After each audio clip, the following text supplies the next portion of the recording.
Allah itu menganugerahkan akal pada kita dengan jutaan potensi yang luar biasa. Hanya kita saja yang mungkin kurang aktif menggalinya. Terus kita minder, kita rendah diri. Yuk akhirnya terus kita tenggelam, menenggelamkan potensi kita sendiri.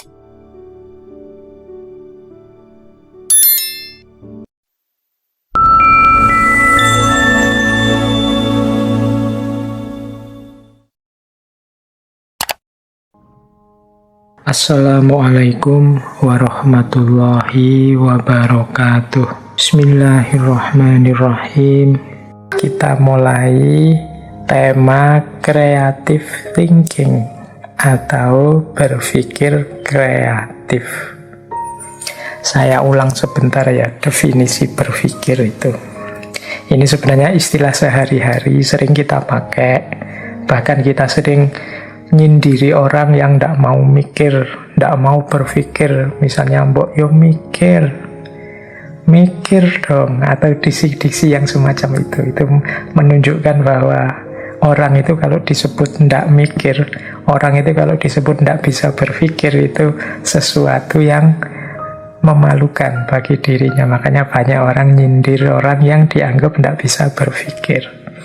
Semoga teman-teman yang ikut ngaji malam hari ini tidak termasuk orang-orang yang anti berpikir, tidak mau menggunakan akalnya, berpandangan sangat negatif terhadap penggunaan akal budi.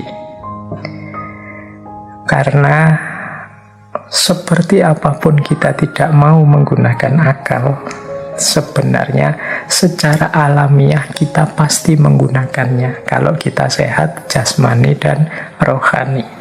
Tidak mungkin orang itu hidup tanpa akalnya.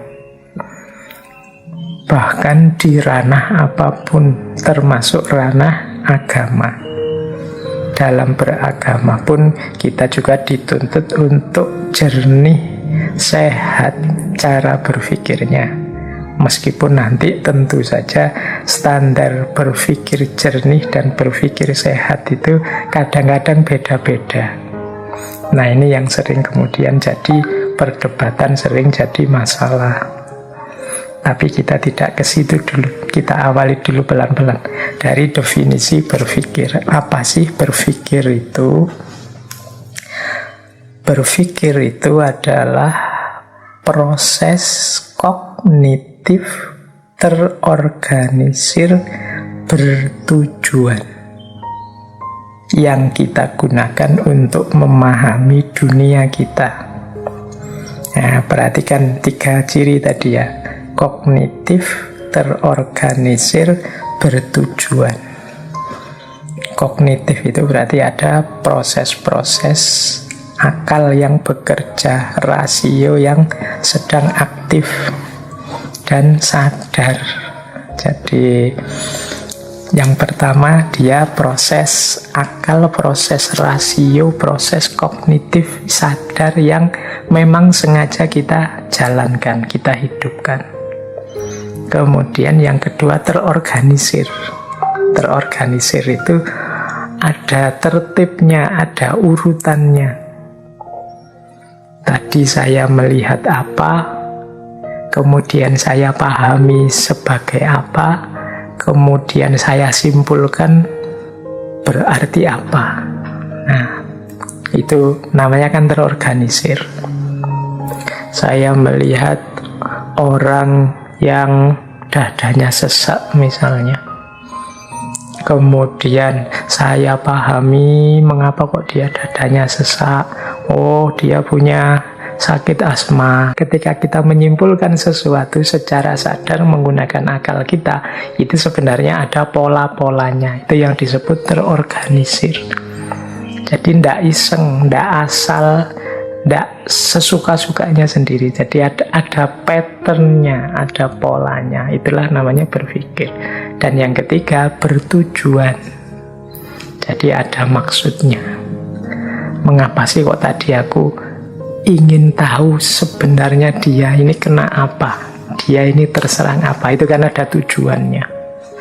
Jadi mungkin tujuannya sekedar untuk tahu sehingga bisa menentukan sikapku padanya, atau tujuannya untuk bisa menjaga masyarakat sini biar nggak kena tertular juga dan macam-macam. Itu namanya tujuannya.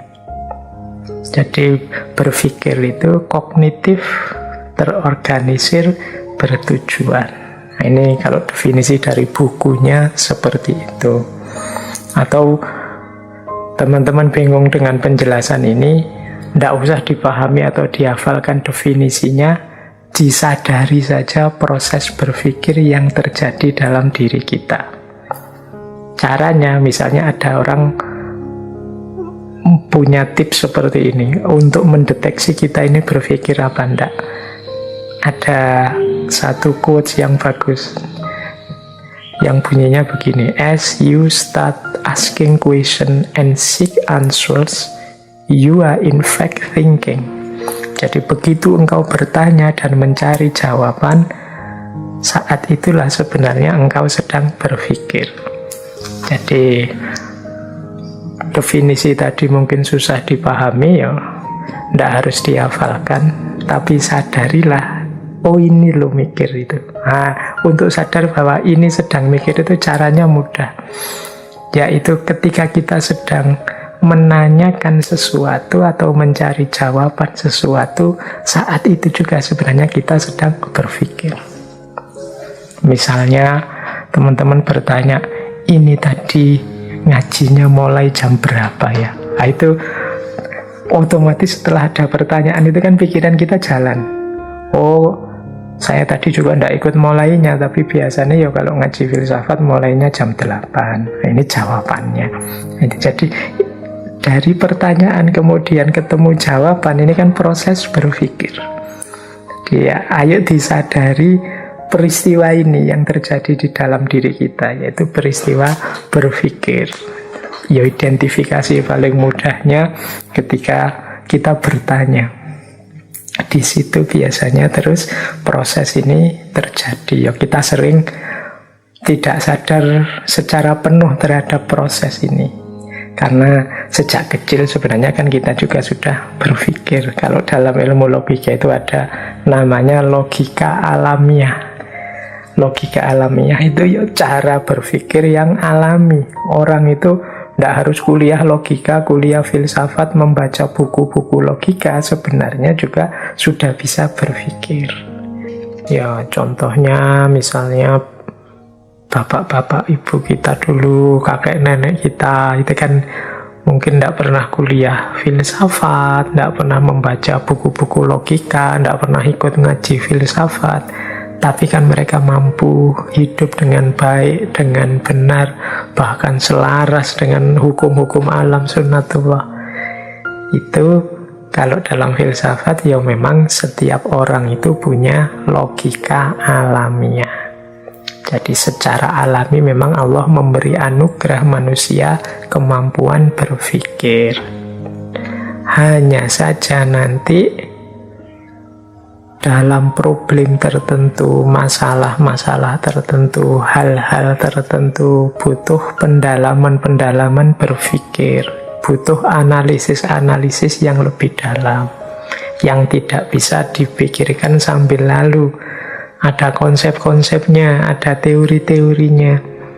Nah, ini nanti jejernya logika alamiah yang dikenal dengan nama logika ilmiah.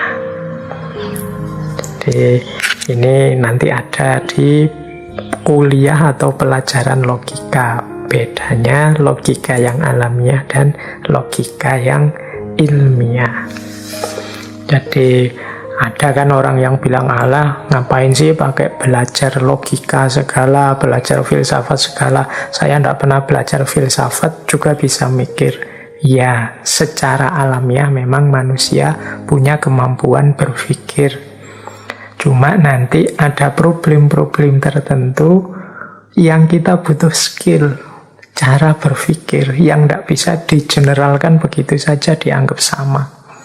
Butuh pemahaman-pemahaman khusus, bahkan butuh rumus-rumus khusus. Kalau di kuliah logika sering saya beri contoh, misalnya kita itu kan sering misalnya berpikir logis itu Sederhananya sering pakai contoh, semua manusia mati, saya manusia, maka saya mati. Itu kan kita sering pakai contoh ini. Ini secara alami orang juga bisa menerima itu. Tapi kalau ada kasus khusus, misalnya kalimatnya diganti, setiap bapak adalah laki-laki, saya laki-laki, berarti saya, itu kalau pakai rumus tadi itu harusnya berarti saya bapak. Tapi kan tidak mesti. Kalau yang mengucapkan kalimat ini teman-teman yang belum nikah kan ya, jadinya tidak cocok, tidak pas. Nah, ini salah satu contoh ya, kita harus paham teorinya, paham rumusnya. Nah, kalau ini tidak bisa disimpulkan sambil lalu, harus dipikir lebih dalam lagi. Ini salahnya di mana, tidak pasnya di mana. Di sini nanti kita perlu logika ilmiah. Nah, itu contoh sederhana. Bagaimana dalam hidup ini kita butuh belajar kemampuan berpikir. Baik, kita lanjutkan. Jadi paling tidak sekarang ngerti yang dimaksud berpikir. Nah, berpikir itu secara umum ada dua tipe. Ini yang satu sudah saya sampaikan dulu. Jadi dua tipe ini, yang pertama adalah critical thinking, berpikir kritis. Yang kedua adalah creative thinking, atau berpikir kreatif. Malam ini kita lanjutkan tipe yang satunya, yaitu berpikir kreatif. Kalau yang berpikir kritis itu kan ada menganalisis, mengevaluasi, menalar, dan lain sebagainya. Nah, kalau creative thinking itu hasilnya adalah ide-ide baru, gagasan-gagasan baru. Itu namanya creative thinking atau berpikir kreatif. Ini cara berpikir yang berbeda, meskipun saling membutuhkan, saling mendukung. Jadi yang satu kritis, yang satu kreatif. Nanti kalau masuk mungkin ilmu tentang neuroscience, itu sering penjelasannya dikaitkan dengan bagian otak manusia. Yang otak kiri itu sifatnya matematis, critical thinking. Yang otak kanan itu berhubungan dengan imajinasi kreatif. Dari situ lahir ide-ide baru, gagasan yang baru. Nah, kombinasi dari berpikir kritis dan berpikir kreatif inilah nanti manusia menyelesaikan problemnya. Manusia membuat keputusan-keputusan. Kalau orang hanya kritis saja tapi tidak kreatif, ya bagus. Dia hidup dengan tepat, dengan benar, tapi hidupnya tidak berkembang. Ya macet di situ-situ saja, muter di situ saja. Tidak ada ide baru, tidak ada gagasan baru. Jadi kalau ada pertanyaan, Pak, Indonesia ini kok tidak maju-maju ya Pak, inovasi-inovasi sains, teknologi kok tidak berkembang, kita ini kok hanya konsumen saja ya Pak, hanya mengkonsumsi produk-produknya orang, gagasan-gagasan, ide-idenya orang.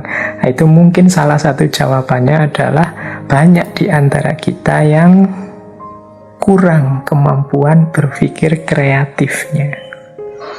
Yang kritis mungkin sudah banyak. Yang kritis itu kan kelihatan lah kalau teman-teman nonton podcast, medsos, orang diskusi, orang menganalisis ini, menganalisis itu kita banyak sekali ahlinya, komentator ini, komentator itu di mana-mana ada. Mungkin kita yang agak kurang adalah para ahli yang kuat dalam hal berpikir kreatif, menghasilkan ide-ide baru, gagasan-gagasan baru, tawaran-tawaran yang baru. Ya kalau tidak ada yang baru kan kita tidak berkembang, kita mandek di situ saja. Jadi kalau ingin progres, ingin maju, Antara lain kita harus mengasah kemampuan berpikir kreatif kita. Nah, ya meskipun kemampuan berpikir kritisnya jangan ditinggal. Kreatif tanpa kritis nanti ngawur. Kritis tapi tidak kreatif ya jalan di tempat.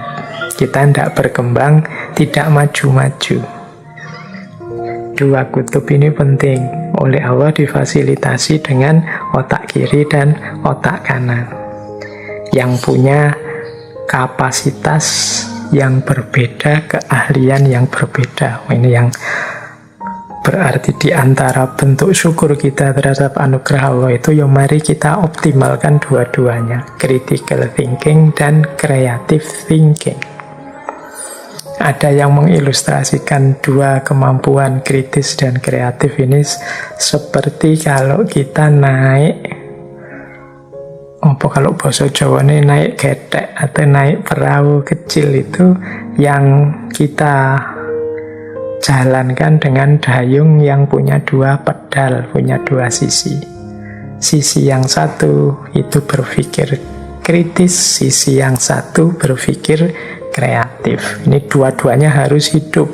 Jangan hanya satu. Kalau hidup hanya satu, ya perahumu, gedekmu tidak akan maju pesat, tidak akan cepat jalannya, mungkin malah terombang-ambing. Dua-duanya harus imbang sehingga mengarahkannya jadi mudah.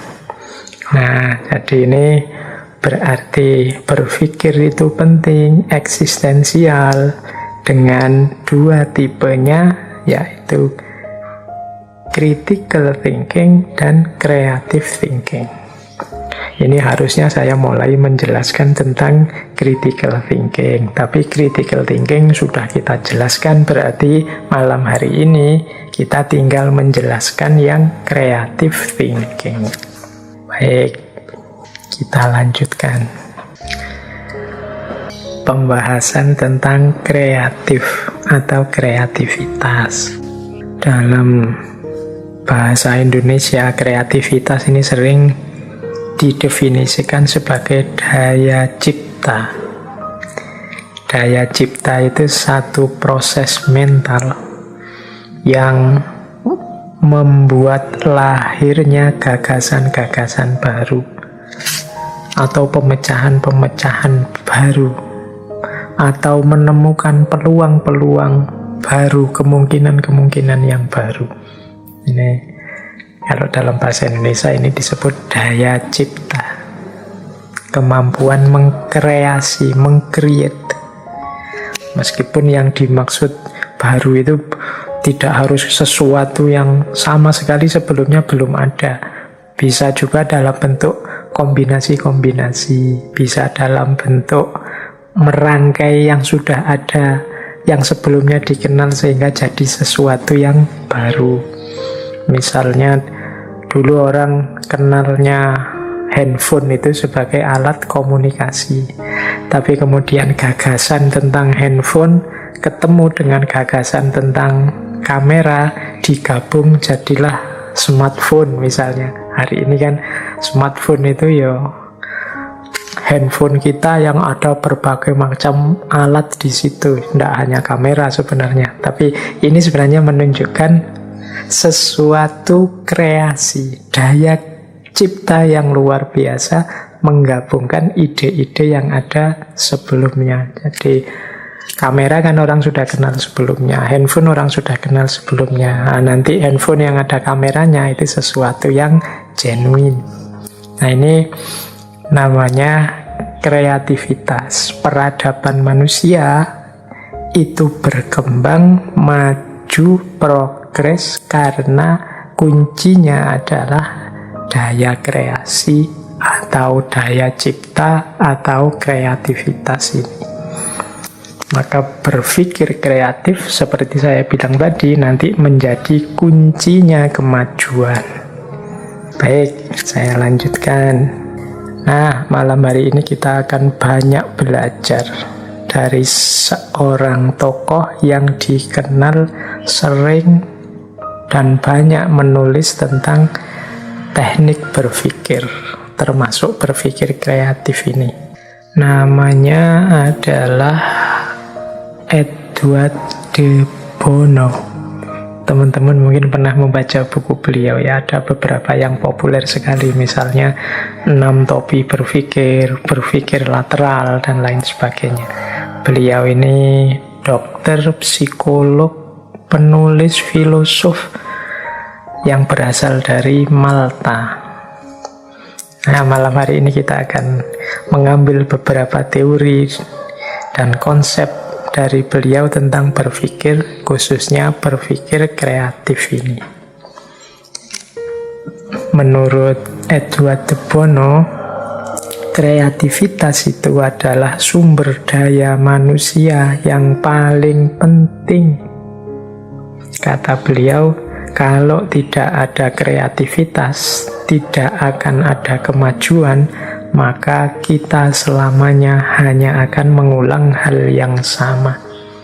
Kalau manusia itu tidak kreatif, kita mungkin hari ini memakai baju yang sama seperti manusia-manusia purba, manusia primitif zaman dulu.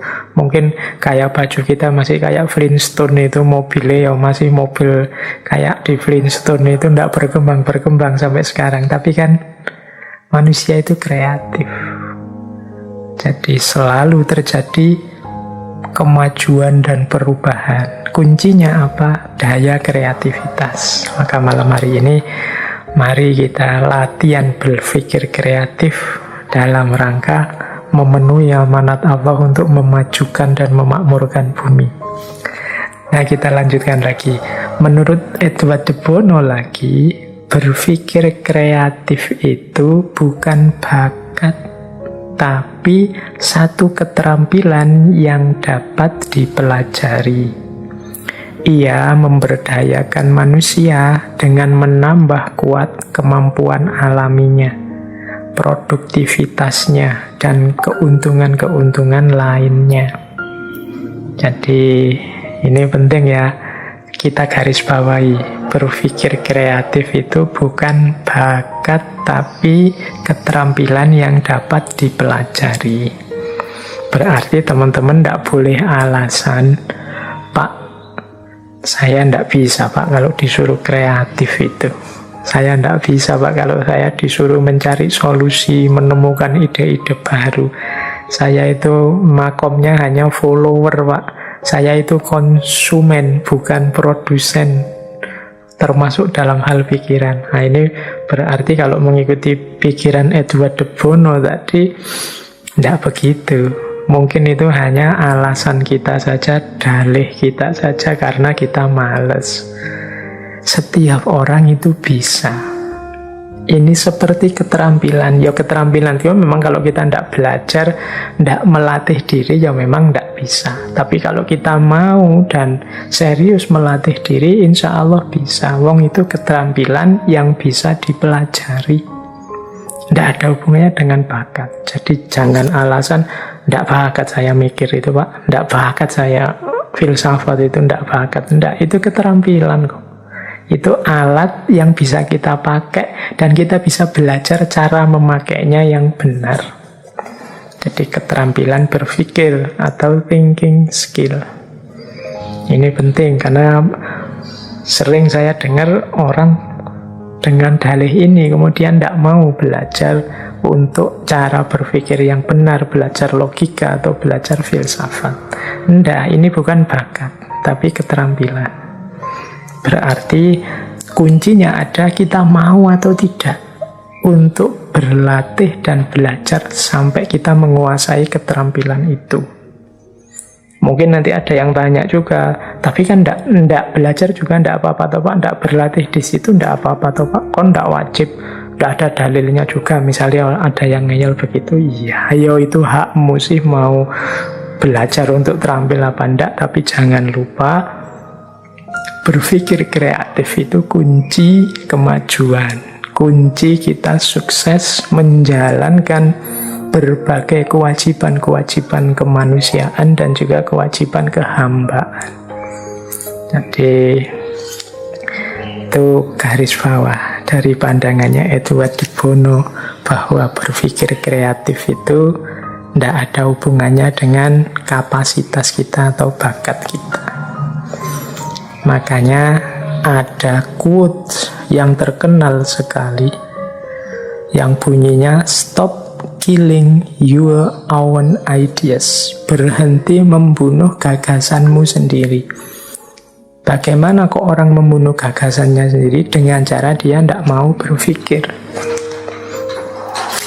Coba dia mau berpikir, coba dia mau mengembangkan pemikirannya. Mungkin dari dirinya akan muncul ide-ide segar, gagasan-gagasan yang luar biasa, yang manfaat maslahatnya banyak.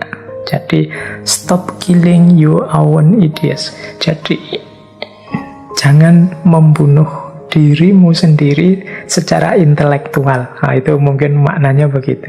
Membunuh diri secara intelektual itu dengan tidak mau mikir atau punya pandangan biar yang pinter-pinter saja Pak, yang lain saja yang mikir. Saya tidak nyampe Pak, saya tidak tuh untuk saya mikir sampai ke sana. Kan ada yang pendiriannya seperti itu. Nah, itu mirip seperti kritik dari quotes ini, stop killing your own ideas.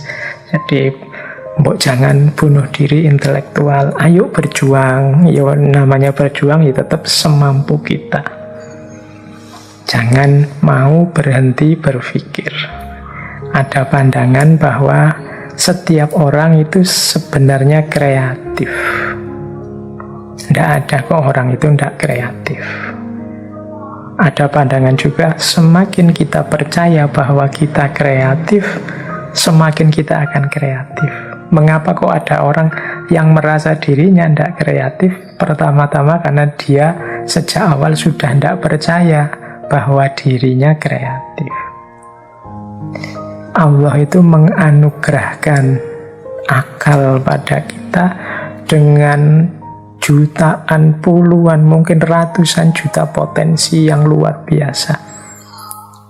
Hanya kita saja yang mungkin kurang aktif menggalinya. Terus kita minder, kita rendah diri, memposisikan diri, Pak saya level-level orang biasa awam saja Pak, tidak mungkin saya punya gagasan-gagasan otentik. Yuk akhirnya terus kita tenggelam, menenggelamkan potensi kita sendiri. Teman-teman kan mungkin sering ngalami ya, misalnya ini loh dari orang yang tidak terduga-duga tiba-tiba muncul gagasan yang luar biasa. Ini orang ini hanya pedagang keliling, tapi begitu diajak ngobrol, keluar ceplosan yang mengagetkan, yang tidak kalah dibandingkan para filosof. Simbahku, nenekku ini hanya petani, tapi kalau menasehati kalah Cicero, Seneca, Marcus Aurelius itu.